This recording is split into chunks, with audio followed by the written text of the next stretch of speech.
guys, Maly here from Discover the Big Island Real Estate. I'm here with my friend Christine Mastin. We are in her beautiful, gorgeous, amazing coffee farm located here in Holualoa. We're drinking her coffee. Hey. Good morning. Aloha. It is so delicious. And we're going to be talking about how she started growing coffee here in Paradise and what made her get a gorgeous farm here in Holualoa so that people that are watching, that are dreaming about starting their own coffee farm can get a couple of tips from someone that has already done it. So Christine is the owner and operator of Buna Coffee. Yep. And check this out, guys. We're going to be dropping the link of her business in the description and comments below if you guys want to get some of her local coffee. But Christine, how did you started on your search for a coffee farm here in Hawaii? Well, this coffee farm actually found us to a great extent. We had been coming to the Big Island for 10, 11 years. Spent time in Kona Coffee country up here and thought one day this would be fun to do and fantastic to do. So during the pandemic, this property was emailed to us by a realtor that we'd become friends with, and he popped it over to us, and I thought this would be fun. I mean, I was laughing when I saw the listing. I just thought, this is incredible. And said it to my husband, and the rest is history. Oh my gosh. It was, now you're owners. Now we're owners. We closed without ever setting foot on this property. Sight unseen. Sight unseen. Bought it off of a FaceTime call with our realtor, which was a huge leap of faith, but we really felt that this was our home. Right. And so we're thrilled to be here. You felt the calling too. Absolutely. Absolutely. We talk a lot about calling in one of many of our videos that are posted on YouTube and Facebook about people that have felt that calling just like you did.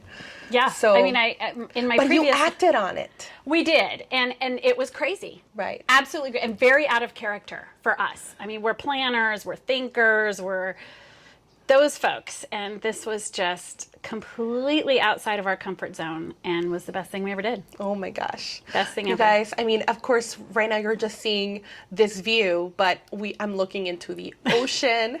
She has like insane views, and you know that's what comes with being up here in Holualoa, right? Yes. You get these amazing views. So now, for people that are, what would be a tip that you would provide for people that are watching that are looking to start their own coffee farm? What are the benefits? There's many. Yeah. But then there's also challenges. Yes.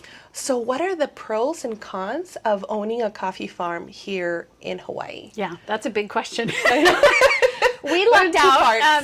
The farm was established when we bought it. And I think to clear the land and do a whole new plantation is a completely different undertaking. Right. Because if you plant keiki coffee plants, they take 3 to 4 years to produce. And they're not at full production mode for a number of years after that. Right. So the wait time is significant. And in the meantime, you've made all of that investment. So we got very lucky that this was already planted, established. And most of the farms will be. I mean, it's very rare, especially in Holualoa, to just have vacant land nowadays. Usually there's some kind of crop growing on it. And if it's coffee, you've lucked out. And my biggest tip would be to ask questions about what kind of farming has been done to date. Some farms have additional equipment where they're going to do the wet milling process, they're going to do their own drying process, they're going to do their own roasting, and so now you've also inherited or purchased equipment that has to be maintained. Right. And my rule for myself was do no harm for 1 year. So I am not known to have a green thumb. I killed the impossible to kill houseplants. I mean, this is so outside my comfort zone. So I thought, for the first year, I'm going to do nothing. I'm going to let the people that have been working, the farm teams that come in. It.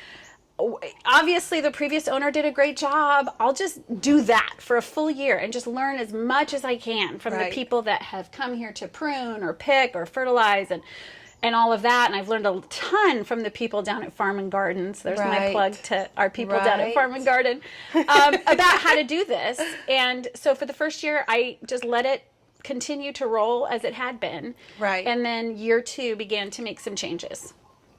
So now, I mean, those are the learning curves, right? That Yes. you have experienced, to say the least. That was a huge learning curve. Then there's also pests, right? Yes. Yes. So can we talk a little bit about the pests that are on the islands that arrive seasonally or sometimes for a longer period of time? Sure. How do you tackle that? So coffee here has 2 major obstacles to it now. Right. One is the coffee borer beetle, and these little beetles will go into the coffee cherry, the actual fruit, and lay larvae. It's disgusting. But there are sprays for it. Right. And on our farm, we use the most environmentally friendly stuff. Yeah. And it's actually a fungus. It's a natural product, a naturally based product that attaches, the fungus attaches to the beetle and kills them. And so it's not as big of a deal. Right. But it is upkeep. It is Right. something that you have to do seasonally. And it gets added onto your overhead as well. Oh, the 'Cause those overhead. are- Oh, yes. Oh, it gets added to the overhead. Because it's like it's labor and product. Right? Absolutely, absolutely. And what a lot of people don't know is that everything done on a Kona Coffee farm is done by hand. If you go to corporate operations in Central America, they're stripping trees with machines. They're paying people substandard wages. They're using unknown chemicals that may not be legal here. I mean, Right. a whole host that of goes things. into your coffee. Right, but that's how you can go to the grocery store and buy a 7-pound bag of questionable coffee. Right. Kona Coffee is all done by hand. So it's picked by hand several times a year. It's fertilized by hand. It's pruned by hand. It's cared for by hand. Right. And so that's a lot of the labor costs. So when you think about why is Kona Coffee so expensive, it's because we pay fair wages. We have to buy items that have to be shipped here, Right. such as fertilizer and equipment and all of that. And then the labor cost, it's all done by hand. So, And the cost of living as well. Yes. Right? That the coffee plant happens to be in one of the most expensive places. yes. Right? But they Beautiful love weather, it. though. They love love it. it. The I plants mean- love it, but they are spoiled. Yes. And then the second, obstacle we had that occurred last year was coffee leaf rust was introduced to the island. yeah. We're still trying to figure out how that all Yeah. happened. Right. And the best way to explain what that is, it's very much like COVID for trees, in the sense that the rust attaches to the leaf stops photosynthesizing, and eventually that leaf dies, and now your plant is not breathing. And so I can show you down there how do some you damage recover? from last year, but you have to spray for it. So Right. again, we're talking about additional sprays. We're talking about additional farm labor. Right. And then we use organic spray for the CLR. I was going to ask. We're not an organic farm because to be organic, I can't have my dog And to be flexible. running on the farm. I mean, they've got some rules, and it's a rigmarole to be I certified know. organic. It's I very know. difficult. I know. And they come and check Yeah, regularly. it's tough. Yeah. But we live on this land. Right. My kid runs this farm, and Right. my dog runs the farm. I mean, we want to make sure we're putting things, and our workers are on the farm. I mean, we want to Right. make sure we're putting environmentally friendly things Right. on this farm. So Right. Yeah, I mean, because you're the one consuming it. I and don't want to be also- out there if there's bizarre chemicals. No. And, so Yeah. we live here, so they're part of our existence. Right. Well, that is a huge differentiator for people that are looking into organic farms because there's 2 kinds. Yeah. Right? And Yeah. very simple, as she's the expert here, but there's 2 kinds. You can go fully organic, Right. or not. Right.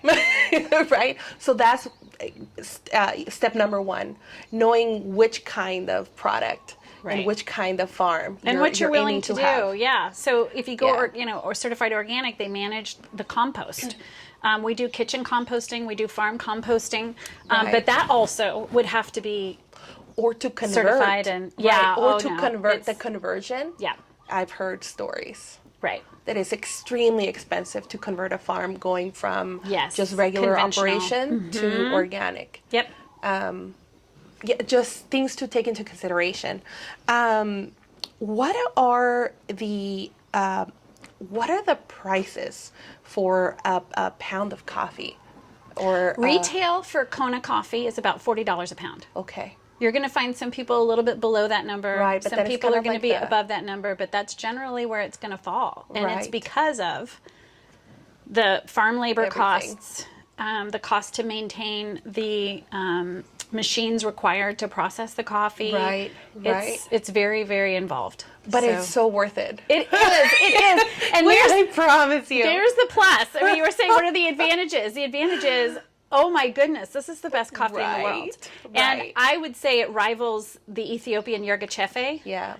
Because Ethiopian coffee, which is where coffee originated, by the way, it's also grown in volcanic soil. It's also Wow. grown in sweet sunshine. Yeah. And rain from above. So it's got the same magical ingredients that we Right. have here in Hawaii. So the Kona coffee is really one of the only coffees I can drink black because Right. it doesn't have I'm that drinking bitter mine kick. black. Yeah. Yeah. Yeah. And you know what? It has this like kind of creamy kind of taste, even though, I mean, on mine, we were like, okay, we're drinking coffee, and I like to drink mine black because I really want to taste. Yeah. And this one, I mean, guys.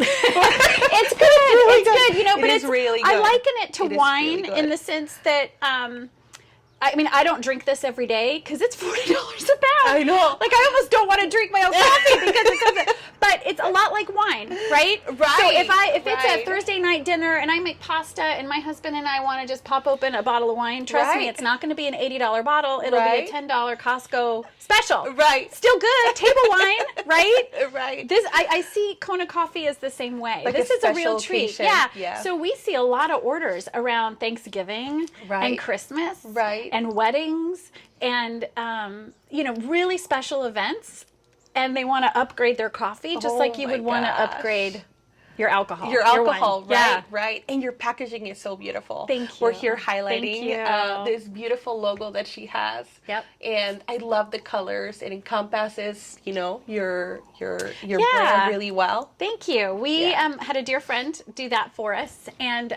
our youngest daughter is from Ethiopia. Yeah. Oh, And we've spent a lot of time there. Yeah. A lot So of you know time the drinking coffee. coffee there. Yes. And when we told her we were going to farm coffee in Hawaii, she said Buna, which is the Amharic word for coffee.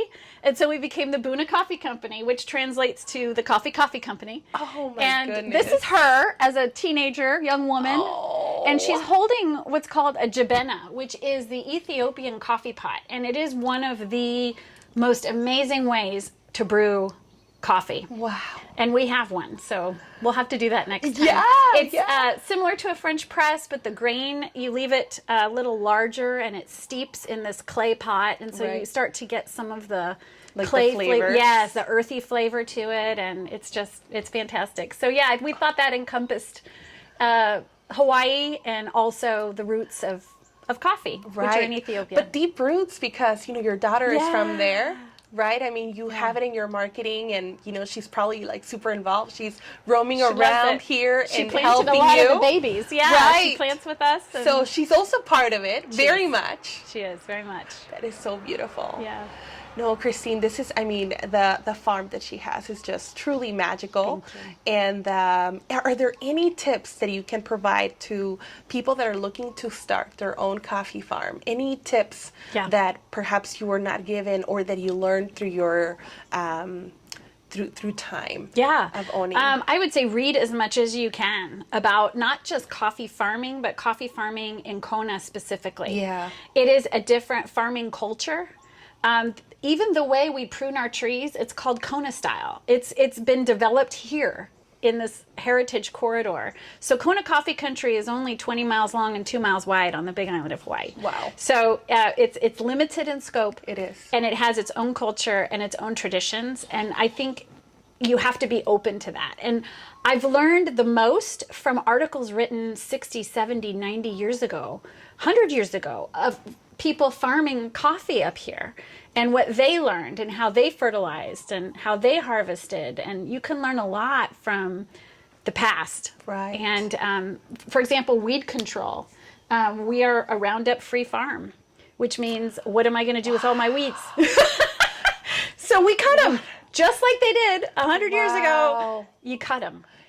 And for you guys, I mean, here it And that's rains more labor. a lot. Yeah. Weeds grow really quick. Everything does. Sometimes I joke, I'm a weed farmer and coffee is my cover crop. If I could sell those, we'd be definitely in the black. Can you imagine if you can sell weeds? Oh my gosh.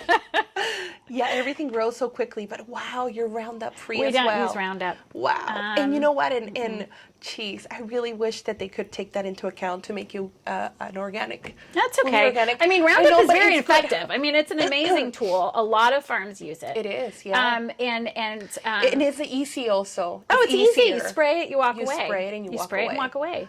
But Wow. I've got a 9-year-old running around on this farm, Yeah. and all of her friends and all of our farm workers, and I'm out there and the dog's out there. Yeah, and no. just as a family decision, it just didn't seem.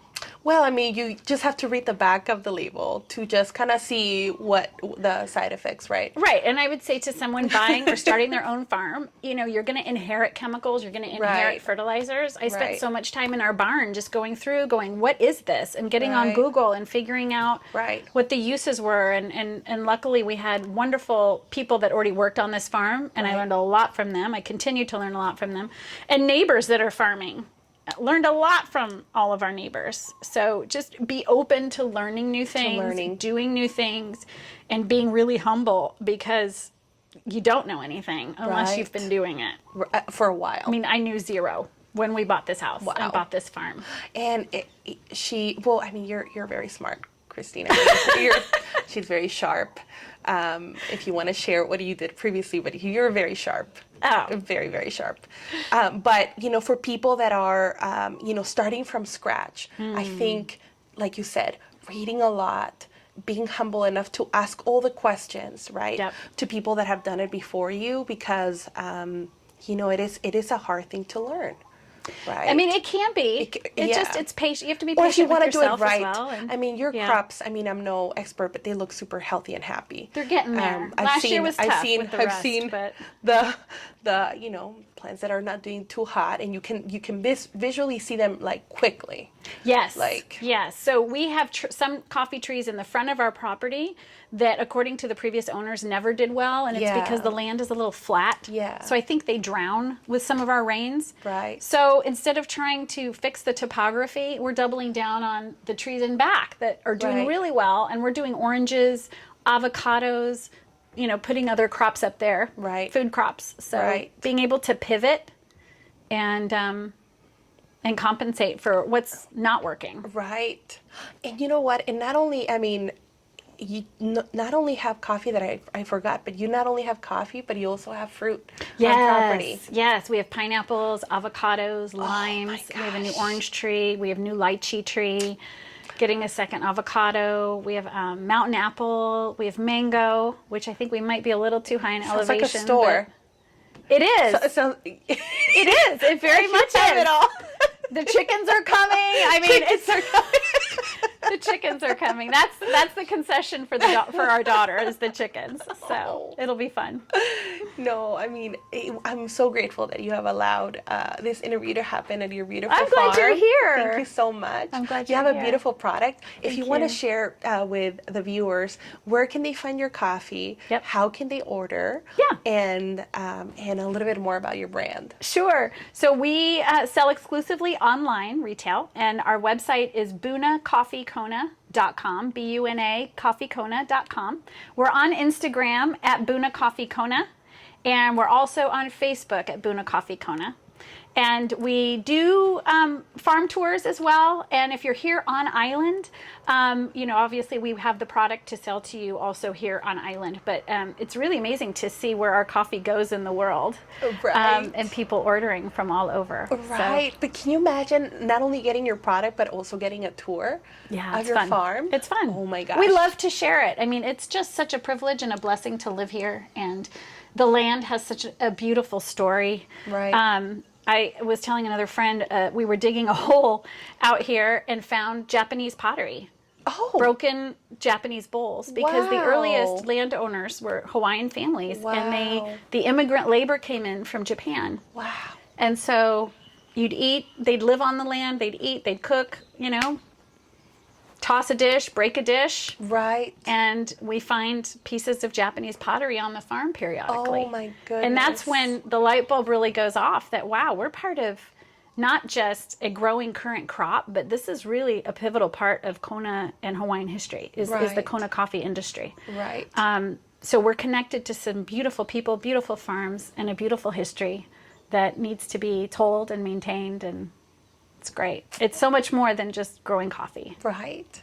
Yeah. Christine, you encompass the most beautiful human to be doing this type of product. Thank you know, you. because you're so connected not only with the land but the history. Yeah. And you're also passionate about sharing it with others. Yeah. So I mean, we have a copy of the patent or the land grant from King Kamehameha on this land. Oh my goodness. So how can you stand here and spray Roundup? I mean, honestly, how can you really go out there so hard. with the beautiful ocean? Because everything we do here ends up there.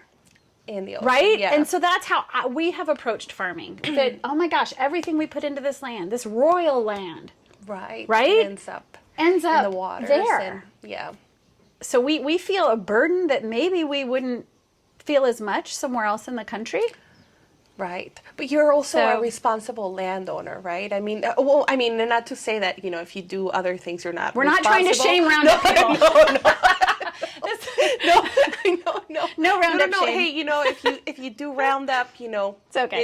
It's your choice. It's what you can do, right? Yeah. But if you can avoid it, that's even better, right? It is better for the environment. It is better just for the plants in general, and for people as well, right? Because if you do read the back of the label, you start to see. I mean, we want to feel good about what we're growing, right? And the trees are actually doing better, right? Now that Roundup has stopped. It stresses them, I think. So it's neat to see them so green and lush. They're so gorgeous. Thank you. You guys, I'm going to be filming the farm with Christine in a minute so that you guys can see what a beautiful farm she has. But Christine, I wanted to thank you so much for this moment. Maly. Cheers, this was lady. Cheers to Kona Coffee. To Kona Coffee. to Buna Coffee. To Buna Coffee. And I really hope that you guys order your coffee from Christine. She's a lovely lady. And if you guys do want to connect with her further onto... if you guys want to tour the farm or just connect with her, I'm going to be leaving her her website and social media for you guys to check out. Well, we say aloha. Aloha. Thank you so much, and thank you so much for watching, guys. I hope that this interview was helpful for anybody watching, and feel free to connect with Christine. Look forward to it. So this is an example of a healthy, happy Kona coffee tree. It's got lush green leaves. We still have some new growth coming in. Lots of cherry production. This guy was not doing well last year because of CLR, but made a great recovery. And we are in harvest season. So this is a coffee cherry. A lot of people think coffee is a bean because we call it coffee beans, but it's actually a seed. And when we process coffee, there's an exterior skin that you can see. This gets floated in water and then ultimately pulped. So it'll go through a machine that grinds off that exterior. And when that exterior comes off, you have what you normally would expect in a coffee bean. Except it's slimy. So there's a slimy protective exterior that will get dried off. The beans will be dried to about 10%, 11% humidity. And the slimy exterior will turn into what we call parchment. And it's very similar to a peanut, that soft shell of the peanut on the inside, that thin paper. That gets removed, and then you've got your green coffee that can then be roasted. But it all starts here.